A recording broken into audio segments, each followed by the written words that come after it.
Hello everyone, how are you doing? This is MD Tech here with another quick tutorial. In today's tutorial, I'm going to show you guys how to hopefully resolve if you're getting an error within your Windows computer that says Windows is setting up the class configuration for this device.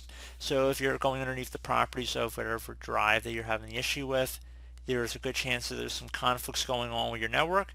So we're going to be able to hopefully address it without too much of a hassle here, and we're going to jump right into it. We're going to start by left clicking on the start button one time to launch the start menu. Type in network. One of the best matches should come back with network status. Just want to left click on that one time. There's different ways to get to this part of the user interface that we're getting to, but this is just the way that I find to be pretty straightforward. You can also just go through settings and then select network and internet. So once we're underneath status here on the right side, you want to scroll down to see network reset. Left click on that one time.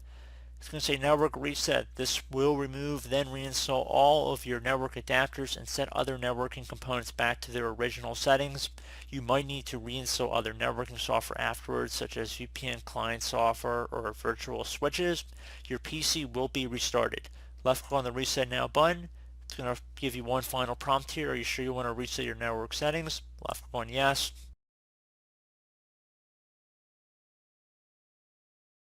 So then it should be able to actually schedule your computer to automatically restart within a few minutes. So you're probably going to get a prompt within a minute or two that'll suggest that you should restart your computer pretty quick.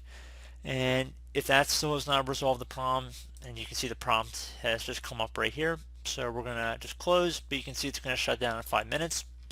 So if you're still experiencing an issue here, I would suggest if you're using a proxy server, just try turning it off for a moment and just set it back to using automatic settings.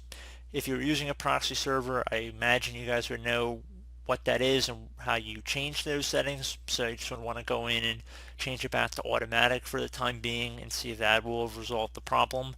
So we're going to close out of here. We'll just restarting your computer, and that should hopefully be about it. So as always, thank you guys for watching this brief tutorial. I hope I was able to help you out, and I do look forward to catching you all in the next tutorial. Goodbye.